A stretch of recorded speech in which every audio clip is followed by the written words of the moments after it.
everybody, God bless you and welcome back to my YouTube channel. I want to talk to you today about getting your pap smears done. We're going to talk about lady parts.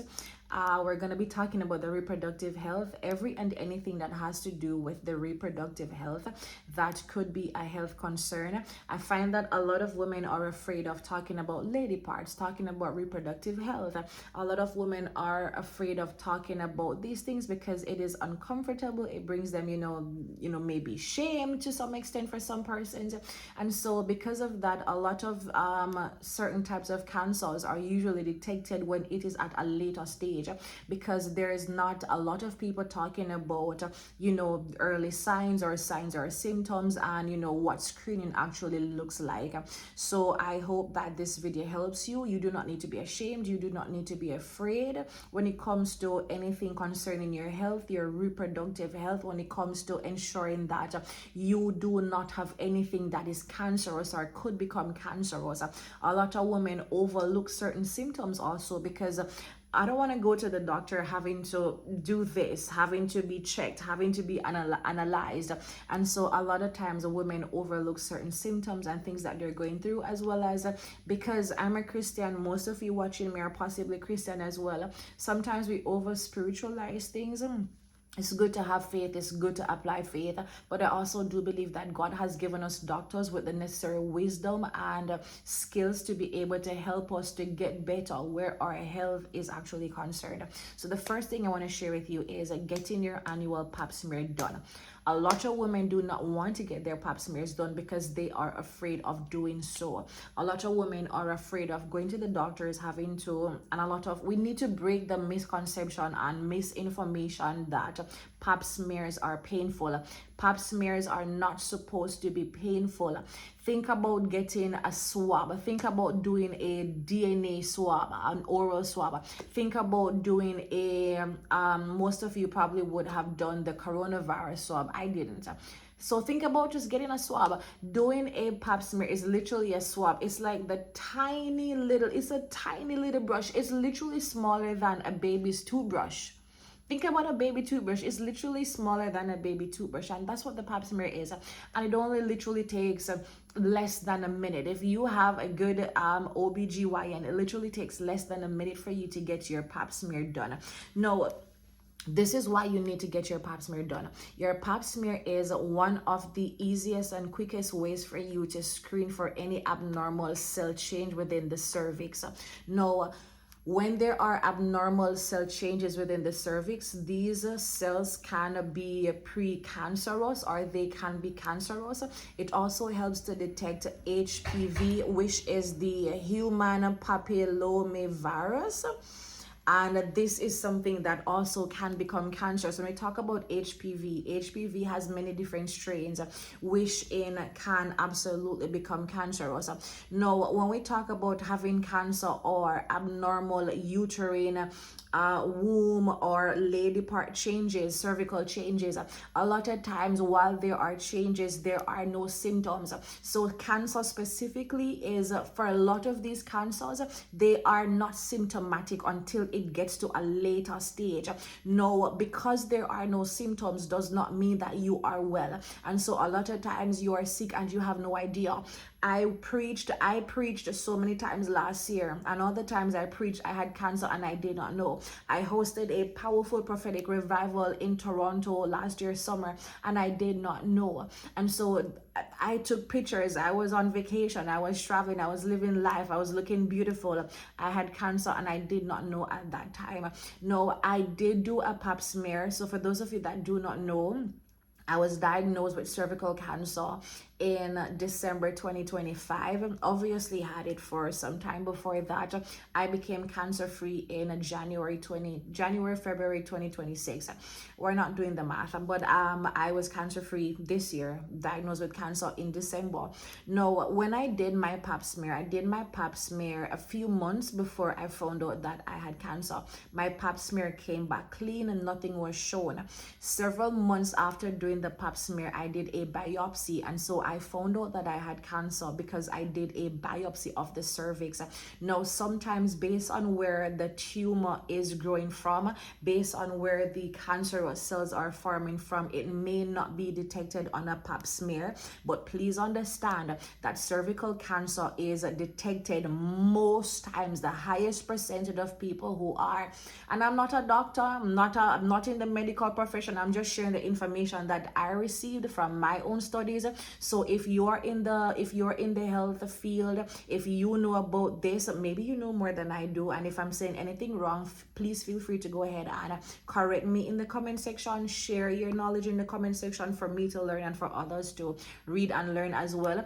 But when we talk about cervical cancer, it absolutely is one of the ways that is used to identify cancers or precancerous cells so that it can be dealt with at an early or at its earliest stage. Now, oftentimes once you do a pap smear and it comes back that it has precancerous cells, then your doctor will advise you on what to do or how to move forward. But you should absolutely go ahead and get your pap smear. I believe that once you become sexually active, or once you get to the age of 21 at least, you should be getting your pap smear at least once yearly. All right, very important. No, here are some signs that you should not ignore. Having these signs indicate that something is going on, something is wrong. Signs with your monthly period, signs with your lady part, signs with your wombs. A lot of women ignore these symptoms and they think it is normal, or they ignore it for spiritual reasons, or they ignore it because they're just ashamed to go and in front of the doctor. No, let's talk about some of the warning signs that you should pay attention to. Let's talk about abnormal vaginal bleeding. Now, if you are bleeding in between periods, that's not okay, and it is not normal. If you have heavier menstrual cycles more than usual, that's not okay. Heavier or longer cycles, that's not okay. If you start having irregular cycles, that's also not okay. If you are having a cycle or you're bleeding after menopause, that is also not okay. If you are bleeding after or during intercourse, that most importantly is absolutely not okay, and you absolutely should go ahead and get it checked out. There's no shame about it. This is your health. Your health is very important to you. You want to live to see your children grow up. You want to live to be with your spouse and your family. So you have to pay attention to your health. Now, let us talk about pelvic pain. And these abnormalities where bleeding is concerned is oftentimes linked to cervical or uterine cancer. It doesn't have to be cancer, but it shows that something is wrong where your reproductive health is actually concerned. Now, number 2 is paying attention to your pelvic area. If you have a persistent pelvic pain, that is an issue of concern. So ongoing or persistent pain in the pelvic area or your lower abdomen, it is a state of concern. If you have pain that lasts for weeks or even months, or pain during intercourse, it's something that you should pay attention to. You should not be having pelvic pain. You should not be having lower back pain. You should not be having pain during intercourse, any at all. That is not normal, and it should be checked out. And please note that for the symptoms that I'm sharing with you, they do not all lead to cancer. It could be other reproductive health issues that you need to pay attention to. So that's pelvic pain. Now, also concerning vaginal discharge, if you recognize that you're having abnormal discharge, that's a state of concern. Every woman has discharge. It is the body's natural way of cleaning and purging itself. No, when vaginal discharge begins to have a foul smell, it is discolored, it has an unusual color, maybe yellow, maybe green, maybe like cottage cheese.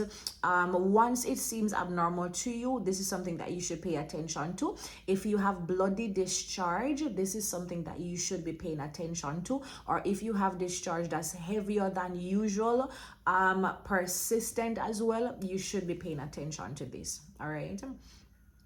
No, bloating, that won't go away. A lot of women think that bloating is just because you had a bad meal. No, if you had bloating and it won't go away, bloating whereas you're full quickly, if as you start eating you're full and you can't eat anymore and you're thinking, I didn't even eat anything, but you're full, that's an issue. That's something that you should be paying attention to. So feeling full quickly when eating, persistent bloating or swelling in the abdomen, in the womb area, pay attention to it.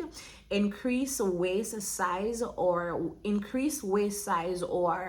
weight loss. So if you're gaining weight too much, you're losing weight, you should be paying attention to this. Now, a lot of women who have PCOS, fibroids, or just womb, ovarian, uterine issues, this can lead to a lot of weight gain as it relates to your hormone levels, etc. As well as some persons may absolutely experience weight loss, especially if it is connected to maybe some type of cancer. So pay attention to your weight, your bloating. Pay attention to bloating. Persistent bloating is oftentimes associated with ovarian conditions and it should be evaluated. All right, I hope this is making sense. I'm just being a sister and I'm just being a friend today by sharing this information with you. So I hope that you do not overlook it. Now, changes relating to your urination. If you are urinating way more than usual, pay attention to it. If you are having an urgency to urinate, you can't hold it, pay attention. Difficulty emptying your bladder, pay attention. Burning when you urinate, pay attention to it.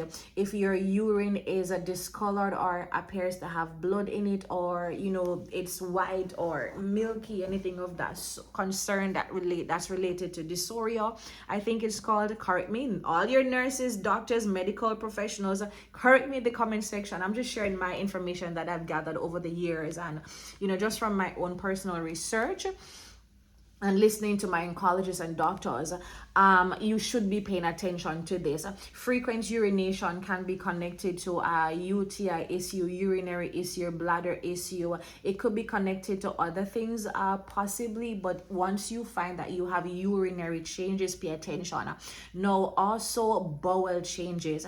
If you have bowel changes that's going on where you have consistent constipation, consistent diarrhea, you can't actually finish when you go to the bathroom, changes in your stool pattern, you should absolutely be paying attention to this. Unexplained digestive discomfort, you should be paying attention to this.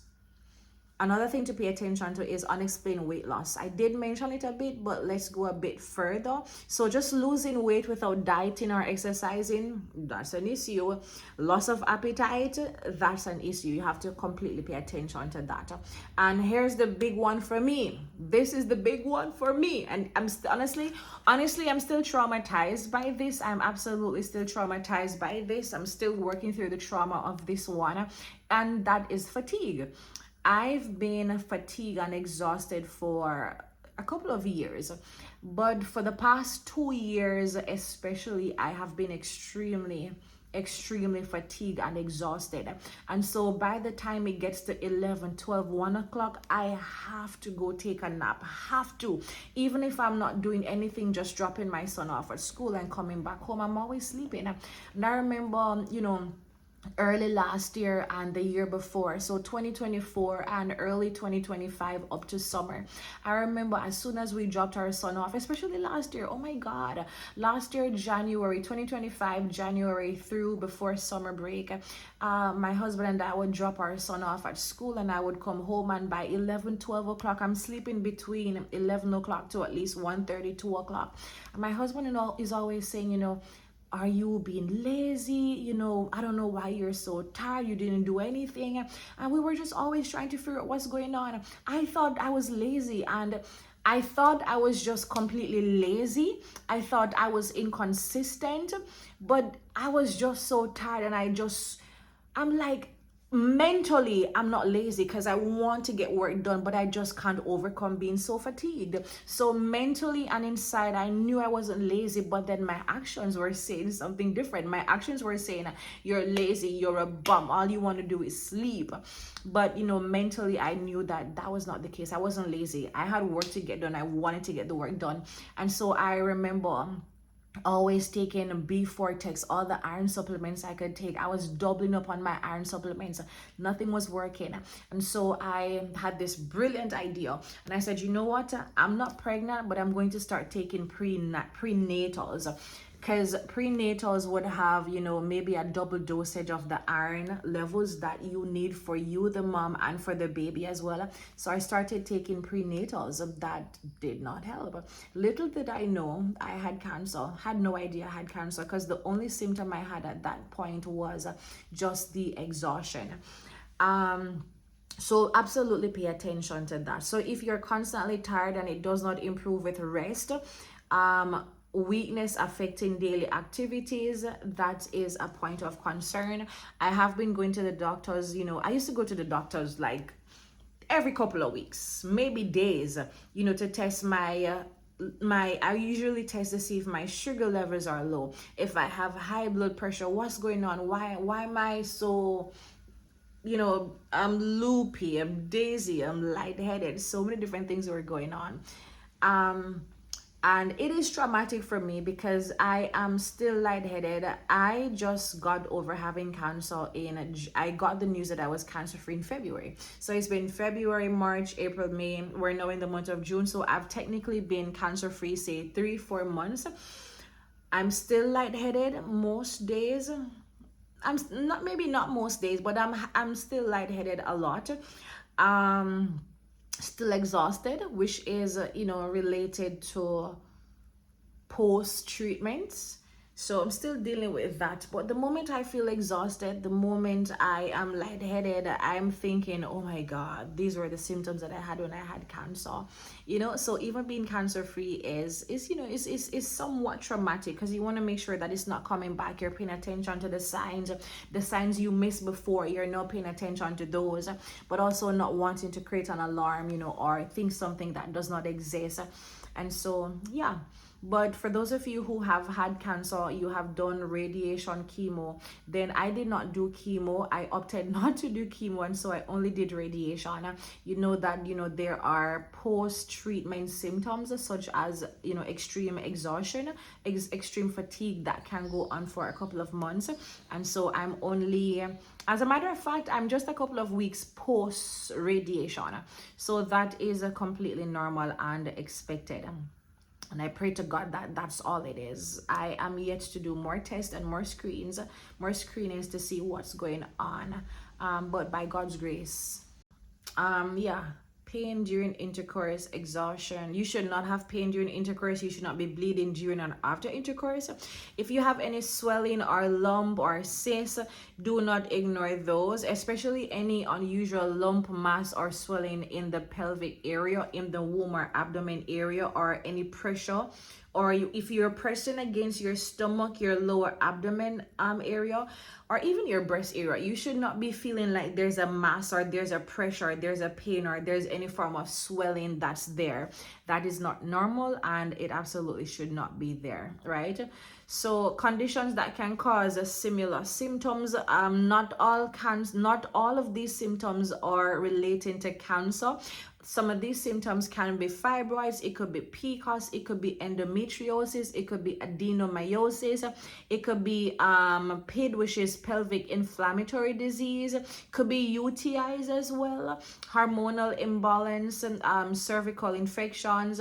Doesn't have to be cervical cancer, but it is very important for you to get your pap smears, which shows HPV or HPV screenings, pelvic examinations, your mammograms. And I want to put this in as well, get your HPV shots. I'm not sure if all cervical cancers are caused by HPVs, but from my research, the latest researches and studies are saying that cervical cancer is caused by HPV. That does not mean that you have multiple sexual partners. There are people that have cervical cancer that have literally been married and they have only been with one partner. No, everybody's system is completely different, and I do believe that men are also the carriers of the HPV virus. You need to just pay attention to your body, get your shots. If you are sexually active, get your HPV shots. It is recommended that students, even students, your children get the HPV shot from they are 14 years old. My oncologist says children should get it at 14 years old. In Jamaica, I think a couple of years ago, it was introduced in the schools that children should be getting their HPV shot at 14. So they brought it into the school system. So it is recommended for children to get the HPV shots when they get to 14 years old. So it's not just about you being sexually active. Just get the HPV shot. It helps to prevent cervical cancer. It helps to prevent cancer. Okay, let's just say that. So I want to close out by saying, do not be afraid, do not be ashamed, do not be ashamed. This is your health. It is better for you to catch this thing very early. On the spiritual side, the Holy Spirit has been telling me for years to stop eating rice, especially the rice. The Holy Spirit has been talking to me about the rice and the sweet stuff, and I have been on and off, but I was just a girl living her life. And I was actually going crazy. The ice cream, especially on your cycle, the ice cream, the chocolate, the sweet stuff, the fast food. I was not eating junk every day, but guarantee weekly I was eating a lot of junk, a lot of sweet stuff. And so we just need to start paying attention to our health, especially for those of you who are Christians, you're ministers of the gospel. Your body is the temple of the Lord, and if you are not healthy, you can't do ministry, you can't do the work of the Lord. And outside of ministry, I just want to live for my kids. I just want to be here for my man. I just want to live life. I don't want to die leaving my husband. I don't want to die before my kids grow up. I want to see my grandchildren. I want to spoil my grandchildren. I want my son to grow up so I could help him to buy a house. I just want to live my best life, right? So we just want to take care of our health. So I do hope that these symptoms and signs that I've shared with you, if you are experiencing any of them, make sure that you're going to the doctors. Some things are not cancerous, as I said, they're not actual like full-blown diseases. Some things are just UTIs. If UTIs go untreated, it can become something else. If yeast infections go untreated, they can become something else. If what's the other ones? I don't know. And I'm never someone that has ever been sick. Like, I've never been sick. I never had any issues. The only issue that I had was I had PCOS, and I actually was healed from the PCOS. So my ultrasounds had showed that I had PCOS 2 years ago, and I think over a year ago when I went back to check, I did not have PCOS. So I was never someone that had any form of, like health issues, being hospitalized, being on medication. I was perfectly fine until cancer. So pay attention to your body, feed it well, treat it well, and it will also do the same for you. Go ahead and comment if you have symptoms or any questions or anything that you want to share or ask in the comment section. Feel free to go ahead and do that. If you are looking for counseling, as I said, I'm not a doctor. I am not in the medical field, just sharing my advice, my research, things that I was taught along the way by my doctors, my oncologists, my gynecologists, etc. But if you need counseling, if you need advice, direction, etc., you can also book your one-on-one counseling session or prophetic consultation by visiting ShanikaBeckfordMinistries.org. I'd love to sit with you to share with you what God is saying about your life, what are your gifts, where you should be, what you should be doing in this season. And if you just want someone to talk to, maybe about trauma, pain, whatever it is that you're facing, you want to talk to someone, you're free to go ahead and book your session today. Thank you guys so much for watching. If you love this type of content, make sure you comment down below. If there's anything specific that you want me to talk about, go ahead and put it in the comment section, and I look forward to doing that.